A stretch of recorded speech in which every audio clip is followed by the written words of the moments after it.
Orioles have had a busy offseason. We documented it last segment. They've already made 4 moves. We see more coming. But what about a utility player for this team? And not an everyday player, but a guy on the bench that can play multiple positions, do multiple things.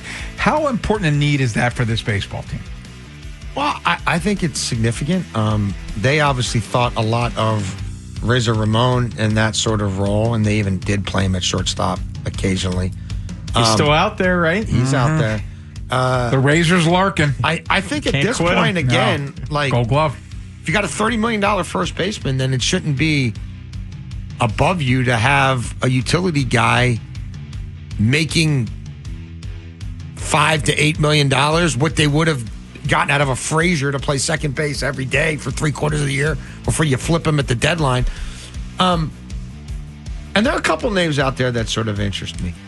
I don't think this is a Beltway Ben favorite. I don't think they'd pay for Rengifo, but I think a switch hitter on the bench who could play pretty much, could play some short, could play some second, could DH to spell people, especially with some of the splits he has off certain pitchers.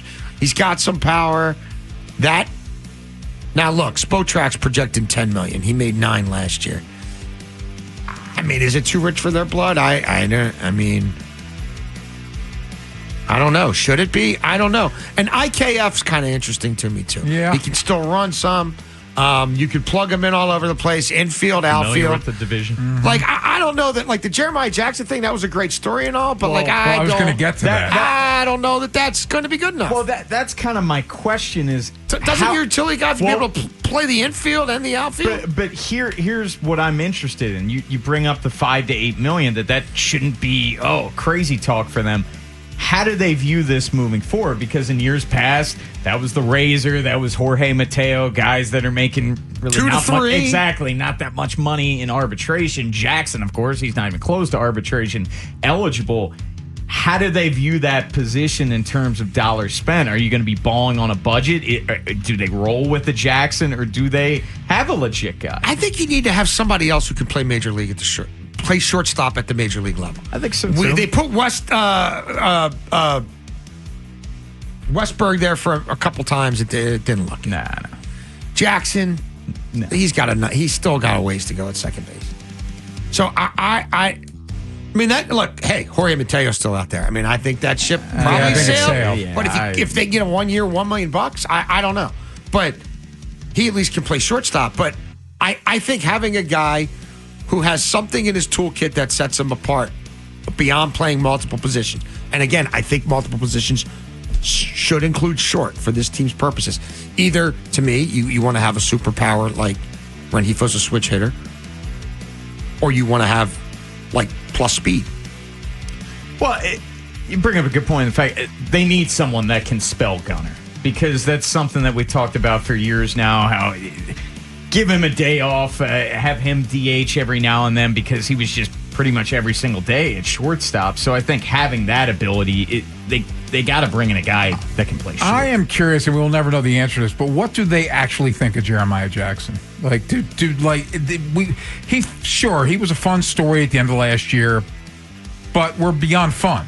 So you should be trying to upgrade on him, and then if he forces his way into his roster, great. And Ken, that kind of gets to your point that you bring up all the time, you can't operate best case scenario where that was a fun story. He popped off for a bit and then kind of faded a little bit down the stretch, but you can't operate best case scenario that he's going to hit the ground running. No, I don't trust him at third base, and you would never think about putting him at short or second. So I don't really know that that's your ideal utility guy. And you also went and got this Ward thing, who's just a corner outfielder. Yes, I think Jeremiah Jackson's going to be at Norfolk. That's my gut. Yeah, which is good depth and where he belongs. And if he had to come up here for a couple weeks, you'd feel pretty good that he could give you quality at bat.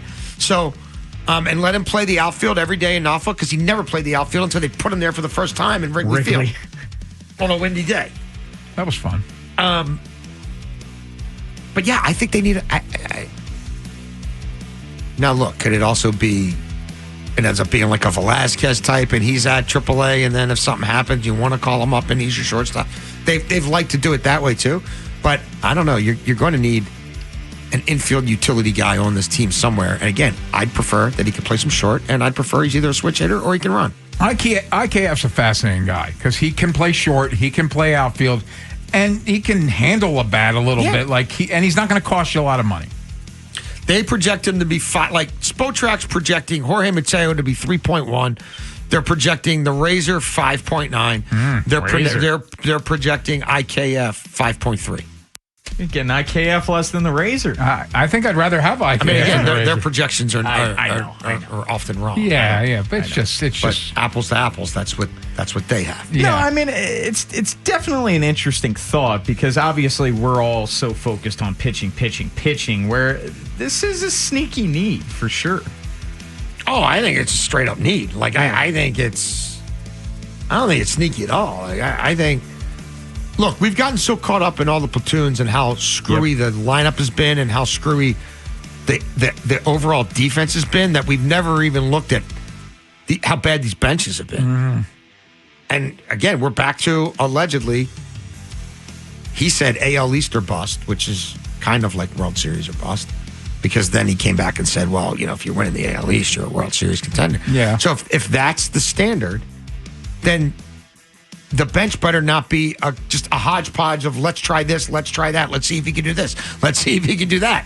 Nah, man, you should be buying some known commodity, which is someone who can play shortstop at the major league level and play at least two other positions and be able to work a walk or get on base a little bit. And then, maybe have some pop or maybe have some speed or whatever. Didn't the last two AL East champions go to the World Series? And I'm thinking Toronto and the Yankees. Yeah. So it's the Orioles that in 2023 didn't win a game, but 24 and 25, you win the AL East, you go to the World Series. I mean, yeah. So, and people will get hurt, and your depth will be compromised, and organization-wide. Despite the 2019 draft and drafted nothing but shortstops, there ain't a whole lot up the middle now, organization wide. So that cavalry ain't coming. You bring up the injuries and how remarkably healthy they were in 23 and for pretty much all of 24. If they learned anything from this past season, you're going to need some deep depth, some quality depth because they used 70 different players last year, and broke like a franchise record. And I repeat, you cannot play with best case scenario. You have to account for things. Real teams do that. And again, nobody's the Dodgers, but every other team accounts for things. You got to do that.